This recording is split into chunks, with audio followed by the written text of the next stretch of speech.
Hey guys, this is Naman Mittal welcoming you all to Daily News Nuts, an initiative of Prep Nuts.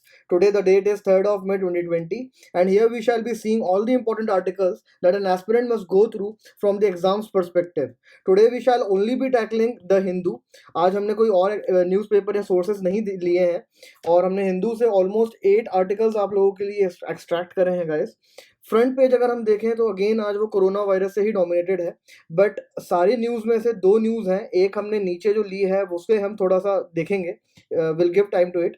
But before coming to that, let's have a look at this news which says that almost 2400 cases recorded in highest single day spike and toll now is about 1200. इसमें बस हमें ये देखना है कि ICMR जो है उसने डेली टेस्टिंग को 75,000 पर डे के आसपास कर दिया है और इंडिया ने सक्सेसफुली 1 मिलियन टेस्ट कर दिए हैं. 1 मिलियन टेस्ट RT-PCR करे हैं. RT-PCR और एंटीबॉडी टेस्ट के बारे में आज हम थोड़ा सा डिटेल में देखेंगे later on in this video itself. But before going to that हम ये फ्रंट पेज की जो न्यूज़ है जो आप लोगों के लिए एक्सट्रैक्ट करी है थोड़ा सा इसको स्टडी कर लेते हैं. ये कहता है कि states scrap the barrel as revenues dry up. इसमें बेसिकली स्टेट्स के फाइनेंशियल क्रंचेस की बात हो रही है जो वो फेस कर रहे हैं due to the Covid pandemic. अब फाइनेंशियल क्रंचेस से पहले हमें ये जानना पड़ेगा कि स्टेट के फाइनेंसेस आते कहाँ से हैं और अभी जा कहाँ रहे हैं जो ये क्रंच क्रिएट हुआ है. तो अगर हम स्टेट के फाइनेंसेस की इनकमिंग की बात करें ब्रीफ में, तो हमें ये देखने को मिलता है कि 47% almost about 47% finances central transfers होते हैं. मतलब सेंटर से डिवॉल्व होके फंड्स स्टेट्स के पास आता है and the remaining amount is generated by the state through its own resources. जो रिमेनिंग अमाउंट है अबाउट 52.5% गाइस, उसमें से 90% of the finances state generate करता है थ्रू दीज सोर्सेस, जिसमें से लिकर है, पेट्रोलियम प्रोडक्ट्स है, स्टैम्प ड्यूटी है एंड रजिस्ट्रेशन ऑफ व्हीकल्स है. अब कोरोना वायरस के चलते लिकर सेल्स बंद है, पेट्रोलियम प्रोडक्ट्स भी बंद है एंड कोई नई लैंड की रजिस्ट्रेशन नहीं हो रही है तो स्टैम्प ड्यूटी से भी रेवेन्यूज नहीं आ रहे हैं और व्हीकल की भी सेल नहीं हो रही है तो रजिस्ट्रेशन भी नहीं होगा ऑब्वियसली और उससे रेवेन्यू जनरेट नहीं हो रहा है. तो रेवेन्यूज जो स्टेट के हैं वो almost they have got plunged by 80 to 90% we can see out here.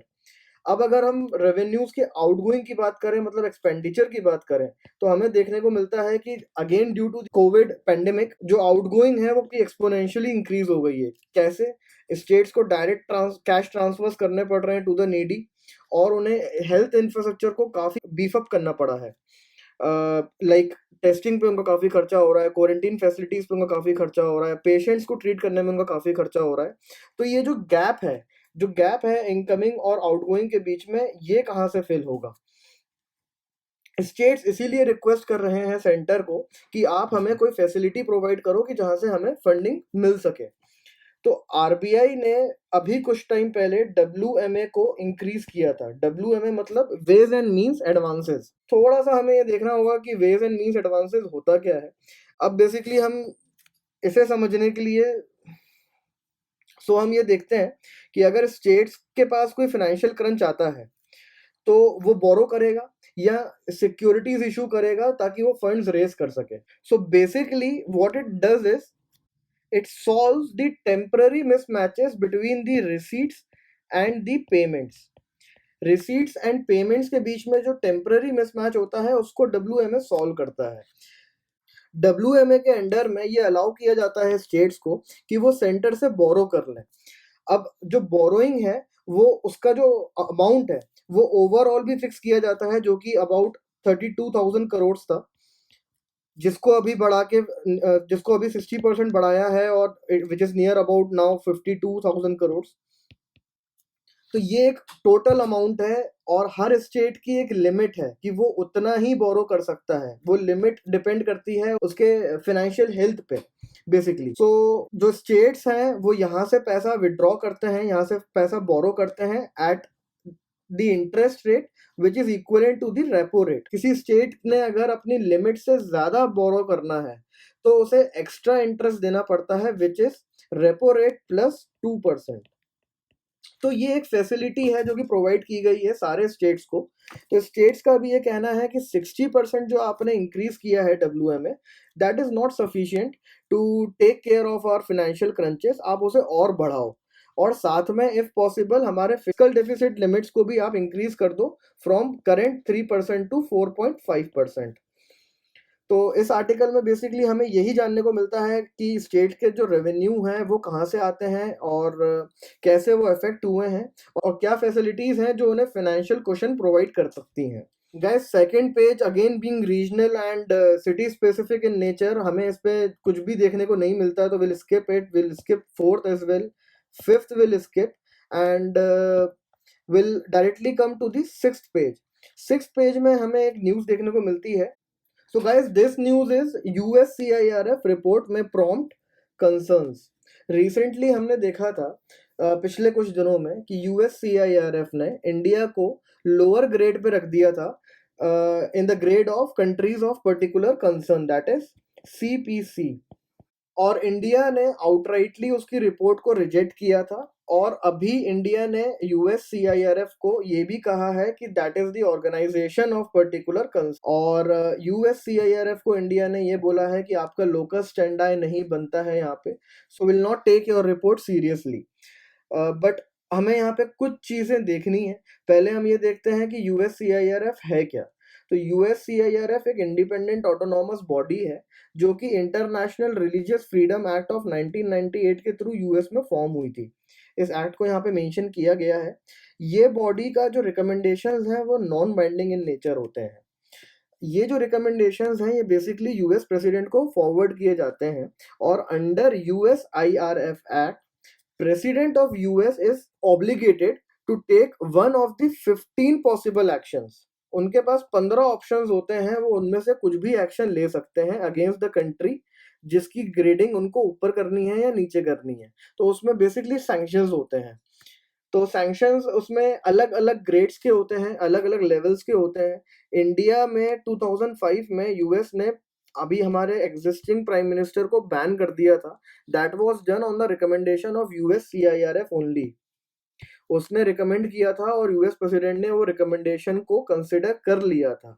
तो हमें ये जानना बहुत ज़रूरी है कि इसकी जो रिकमेंडेशंस है वो नॉन बाइंडिंग है। प्रेसिडेंट चाहे तो उसे कंसिडर करेगा, चाहे तो उसे नहीं मानेगा। That is these recommendations are not mandatory in nature. अब अगर हम इंडिया की बात करें, इंडिया पे इस चीज़ के क्या रिपरकशंस बन सकते हैं।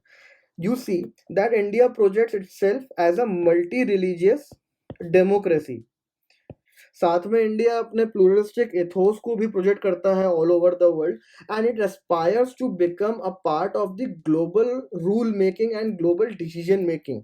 सो अगर इंडिया के एस्पिरेशंस इतने बड़े हैं तो India can not take such things very lightly, because to be clubbed with countries like China, Pakistan, Myanmar, North Korea is definitely gonna harm our reputation at the global scale। So India को अपने diplomatic channels को थोड़ा सा pushup करना पड़ेगा so that हमारी जो ranking है वो CPC में डिग्रेड ना हो। जो प्रेसिडेंट है वो इस रिपोर्ट को डिस्कार्ड कर दे, वो इसे कंसिडर ना करे और इससे एग्री ना करे। तो ये आर्टिकल में बेसिकली यही था। इसका स्क्रीनशॉट आपको हमारे टेलीग्राम चैनल पे मिल जाएगा, लिंक डिस्क्रिप्शन बॉक्स में है गाइस, आप वहां से हमारा टेलीग्राम चैनल ज्वाइन कर सकते हैं, आपको डेली अपडेट्स वहां पे मिलते रहेंगे। Now let's jump to the another news of the day. एक ये न्यूज़ फिर से आई है गाइस, हम 2-3 दिन से लगातार देख रहे हैं। पहले हमें एक ओमान की न्यूज़ मिली जहाँ पे इवैक्यूएशन की बात चल रही थी। फिर एक कल कुवैत की हमें न्यूज़ मिली जो कि रेडी हो गया है and it's ready to allow India to evacuate all its diaspora. और आज हम UAE की न्यूज़ देखने वाले हैं। सो ये न्यूज़ का टाइटल है कि UAE sends aid for health workers. So basically all these news will form a part of India's look west policy. जो इंडिया की लुक वेस्ट पॉलिसी है उसके लिए ये न्यूज़ बहुत इंपॉर्टेंट है, बिकॉज आप कहीं ना कहीं इनमें दी हुई इंफॉर्मेशन वहाँ पे यूज़ करोगे एज एन एग्जाम्पल या टू सब्सटैंशिएट योर पॉइंट्स, आपको ये यूज़ करना ही पड़ेगा। तो यूएई का अगर अभी हम न्यूज़ देखें तो यूएई ने medical supplies Indian health workers को प्रोवाइड किए हैं, और इंडिया ने भी इसके पहले यूएई को स्पेशलिस्ट डॉक्टर सेंड करे थे to deal with this pandemic. और ये जो रेसिप्रोसिटी है, ये basically it's the result of the brotherly ties between both the countries. UAE के साथ हमारे बहुत अच्छे रिलेशंस हैं, और ये जो लुक वेस्ट पॉलिसी है इंडिया की, it has definitely got a renewed push since the formation of this new government, that is since 2014। तो इंडिया काफ़ी एफर्ट्स लगा रहा है मिडिल ईस्ट के रीजन में, because of many reasons which include diaspora, energy, security. तो काफ़ी सारी चीज़ें, काफ़ी सारे डायमेंशंस इंक्लूडेड हैं यहाँ पे। और अगर अभी हम सिर्फ कोरोना वायरस के केस में बात करें, तो इंडिया के लिए अभी the most important thing is evacuation of its Indian diaspora. Evacuation से रिलेटेड अगर थोड़ा सा यहाँ पे इंफॉर्मेशन दी है वो हम देख लेते हैं। इंडिया को अकॉर्डिंग टू सम एक्सपर्ट्स कितना इवैक्यूएशन करना पड़ेगा, it will be near about 2 to 5 lakhs। तो 2 to 5 lakhs जो वहाँ पे डायस्पोरा है उसको इंडिया को इवैक्यूएट करना पड़ेगा, और ये लार्जेस्ट इवैक्यूएशन कैंपेन होगा इंडिया के लिए आज तक का। इसके पहले इंडिया ने कुछ इवैक्यूएशंस करे हैं जिसका यहाँ पे मेंशन्ड है, जो आपको भी पता होना चाहिए कि 1990 में इंडिया ने कुवैत से इवैक्यूएशन करा था ऑलमोस्ट 1,70,000 सिटीजन्स का, और फिर लीबिया से करा था 2011 में अबाउट 18,000 इंडियंस का। इंडिया को गल्फ कंट्रीज से इवैक्यूएशन की इस वक्त इतनी ज़्यादा ज़रूरत क्यों पड़ रही है, अभी हमने रिसेंटली देखा था कि वहाँ पे गल्फ कंट्रीज ने नया एक रूल निकाला है, नया एक ऑर्डर निकाला है, जिसमें स्टेट ओन्ड कंपनीज जो भी हैं वो फर्स्ट प्रेफरेंस देंगी लोकल्स को। तो जो भी एक्सपेट्रिएट्स हैं, जो कि बाहर के लोग हैं, जो भी डायस्पोरा है वहाँ पे, वो ऑटोमेटिकली अनएम्प्लॉयड हो जाएगा। अब जब वहाँ पे अनएम्प्लॉयमेंट आ जाएगा तो वो वर्कर्स जाएंगे कहाँ पे, तो इंडिया में ही वापस आएंगे वो लोग। तो उनको इवैक्यूएट करने की इसीलिए ज़्यादा ज़रूरत पड़ रही है, और इंडिया स्टैंड बाय मोड पे है। जैसे ही डिप्लोमेटिक चैनल्स कंक्लूड कर लेंगे अपने सारे टॉक्स, तो इवैक्यूएशन इंडिया तुरंत स्टार्ट कर देगा। इस न्यूज़ में बस यही है guys. So let's move on to the next news, guys.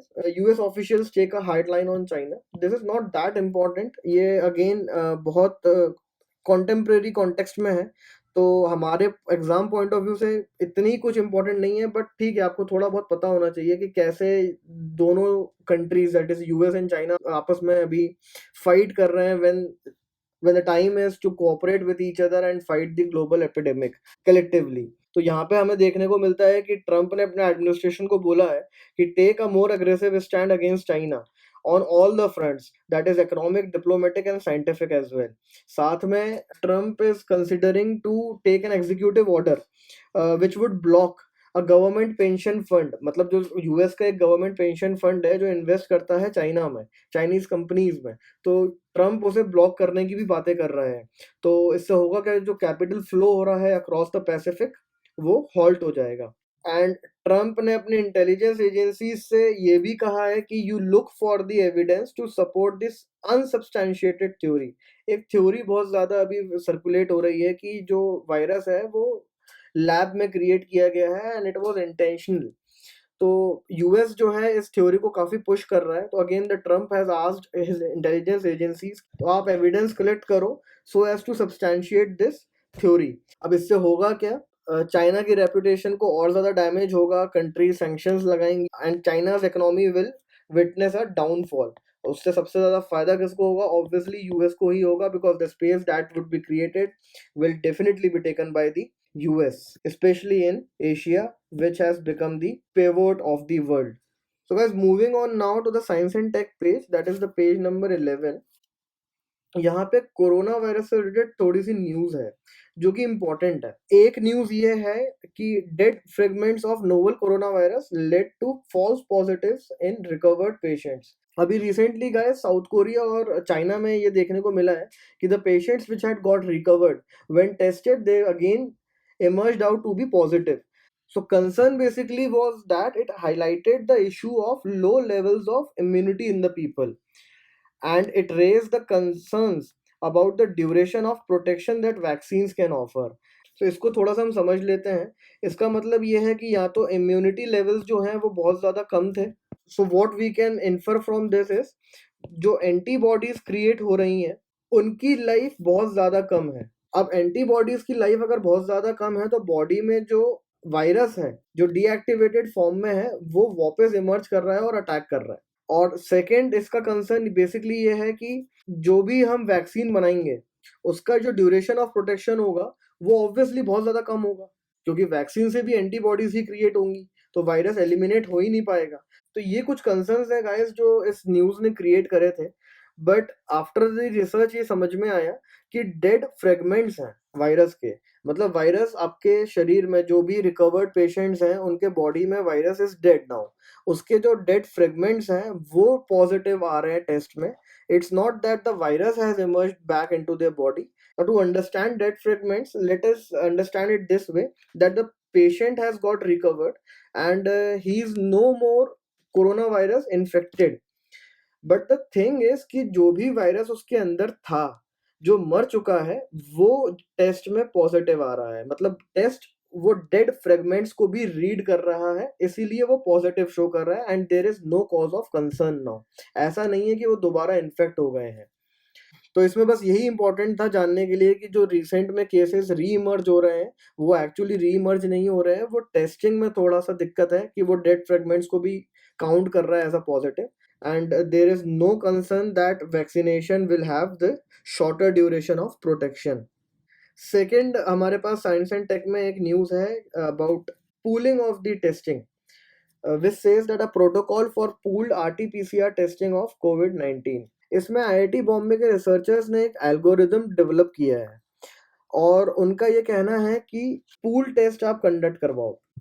अभी होता क्या है, इंडिविजुअल टेस्टिंग होती है, इंडिविजुअल सैंपल्स लिए जाते हैं which is both costly and time taking. तो आईआईटी बॉम्बे रिसर्चर्स ने एक एल्गोरिदम डेवलप किया है to solve this problem and उसके अकॉर्डिंग एग्रेसिव टेस्टिंग जो है वो इंडिया में पॉसिबल है।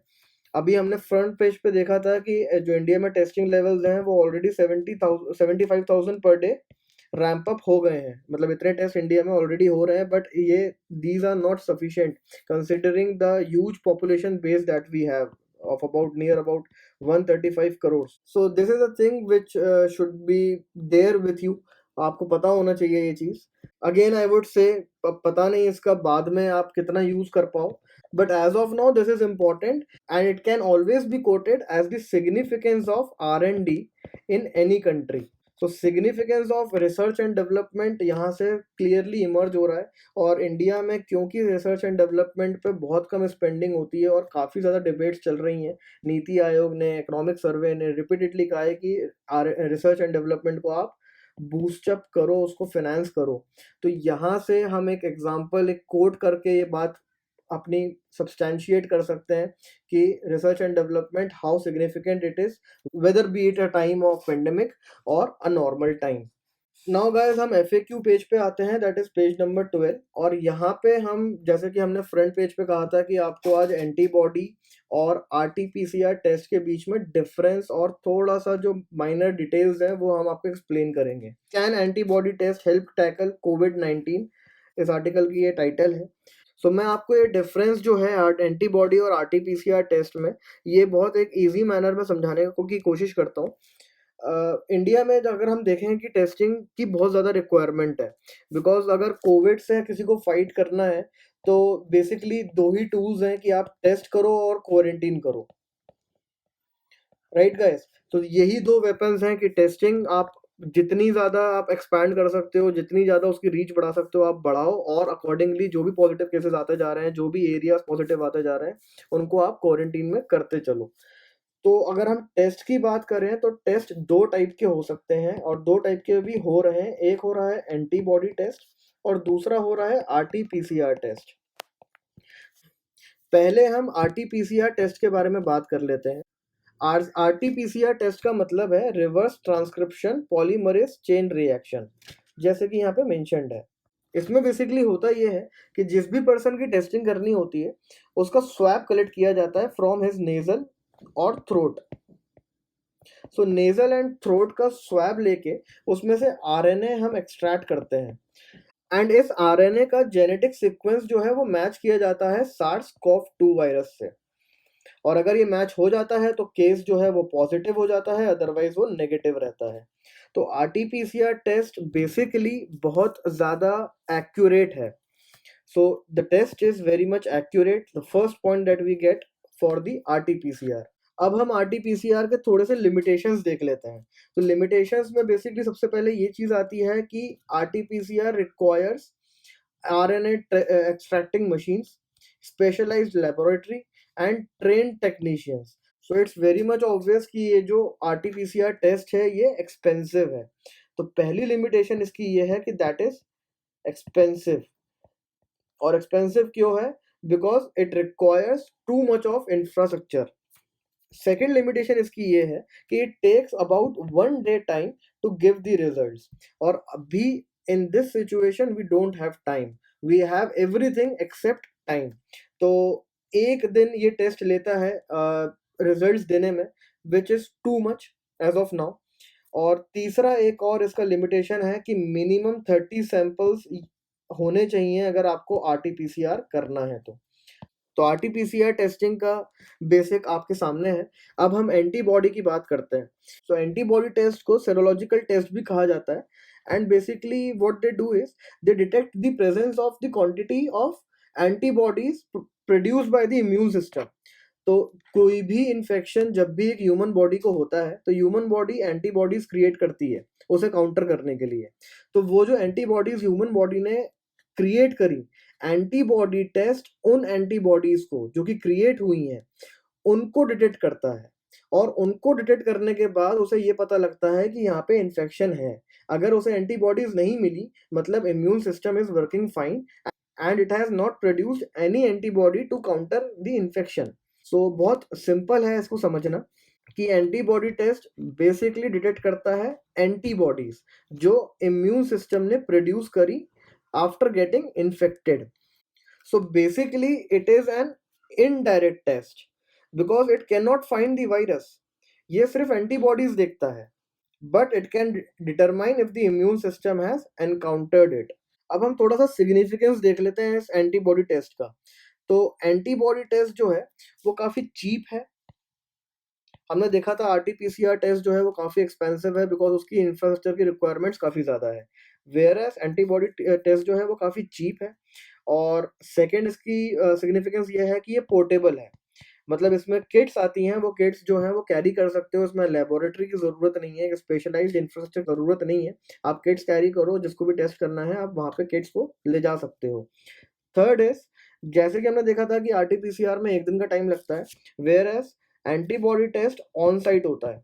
आपने टेस्ट किया और रिजल्ट आपके सामने आ जाएगा। Next what we see is it is used to gauge the extent of infection in a community. ये कैसे हो रहा है? आरटीपीसीआर टेस्ट क्योंकि ज़्यादा टाइम लगा रहा है, क्योंकि ज़्यादा एक्सपेंसिव है, क्योंकि उसमें इंफ्रास्ट्रक्चर की रिक्वायरमेंट ज़्यादा है और क्योंकि एंटीबॉडी टेस्ट में ये सब कुछ भी नहीं है। तो एंटीबॉडी टेस्ट को आप बहुत मास स्केल पे डिप्लॉय कर सकते हो और पता लगा सकते हो कि कहाँ-कहाँ वायरस है और कहाँ-कहाँ नहीं है। तो बेसिकली एंटीबॉडी जो टेस्ट है वो सर्विलेंस टेस्टिंग के रूप में काम में आता है और कम्युनिटी टेस्टिंग के रूप में काम में आता है। So it can let you know the extent of the spread of the virus. And next ये है कि ये हर्ड इम्यूनिटी को डिटरमाइन करता है।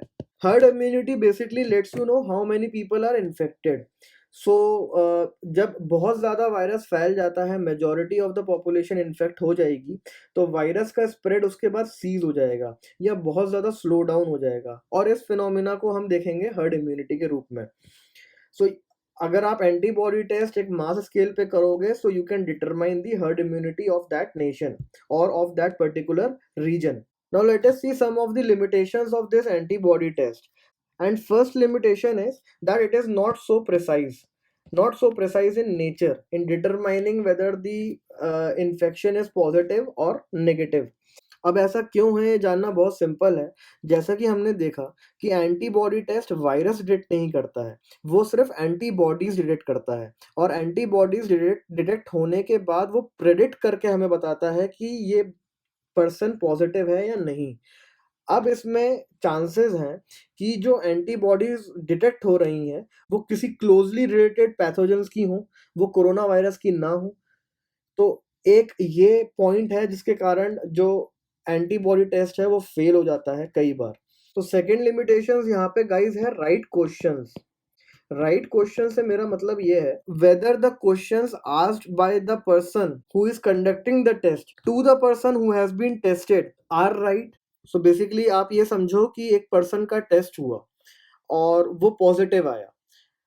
सो हमने अभी देखा कि ज़रूरी नहीं है कि वो पॉजिटिव कोरोना वायरस के कारण ही आए। वो एंटीबॉडी हो सकता है कि किसी और पैथोजन की हो, किसी और इन्फेक्शन की हो, which is closely related to corona virus, but it is not corona virus.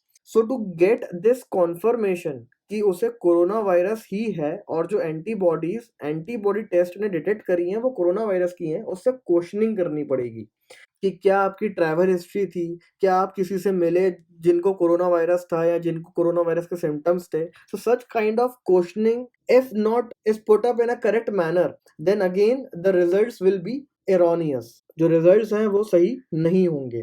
Third limitation is faulty kits. ये रिसेंटली काफी ज्यादा न्यूज में था। इसमें बेसिकली हुआ यह था कि दो चाइनीज कंपनीज थी, वॉन्फो एंड लिवजॉन, जिनको लाइसेंस मिला था to sell near about 5 lakh rapid antibody testing kits to ICMR, that is Indian Council of Medical Research. ICMR, after having procured such kits from those companies, they distributed it to the states for further deployment at the ground level. जब states ने उन kits को deploy करा ground level पे तो results काफी ज्यादा incorrect आने लगे। उसके बाद स्टेट्स ने कंप्लेंट करा ICMR को, and then eventually ICMR asked the states to stop using such kits. ये केस सिर्फ इंडिया में नहीं हुआ, यूके और स्पेन ये दो कंट्रीज भी हैं जिन्होंने चाइना से किट्स मंगाई और वो फॉल्टी निकली। तो एक छोटा सा ये एक इसमें इशू आया था।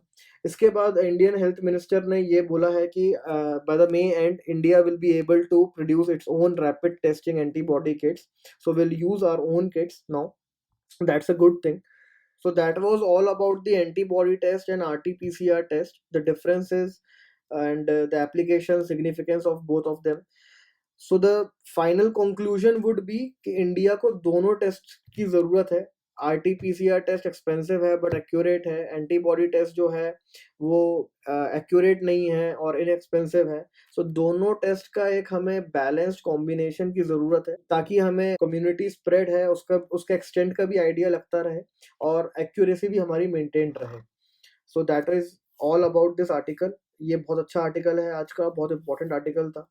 So the next and the last article of the day, guys, would be debt and mutual funds. इसमें we'll talk about the special liquidity window created by the RBI so as to provide the liquidity crisis a temporary relief, especially seen in the mutual funds. इसमें हम ये देखते हैं Franklin Templeton mutual fund नाम का एक date fund था जिसमें एक लिक्विडिटी क्राइसिस आया एकदम से। Why? Because the investors got panicked and they started withdrawing their money. So finally Franklin Templeton mutual fund had to decide to wind up their funds. तो वो जो लोन फैसिलिटी है वो आरबीआई ने अभी स्पेशल लिक्विडिटी विंडो के through provide करी है and it will be given at a fixed rate which is the repo rate against the collateral. So ये बेसिकली टेम्पररी रिलीफ है जो लिक्विडिटी क्राइसिस को अवॉइड करेगा, उसे प्रिवेंट करेगा। सो ये आर्टिकल एक बार बस आप क्विक रीड कर लीजिएगा, इसमें ज़्यादा कुछ खास है नहीं। Article being the last article of the day, guys, we'll call it a day. We expect you to post your queries, suggestions and doubts in the comment section below. Please do like, subscribe our channel, and we'll definitely come back again with the new articles for you in the coming days. Thank you.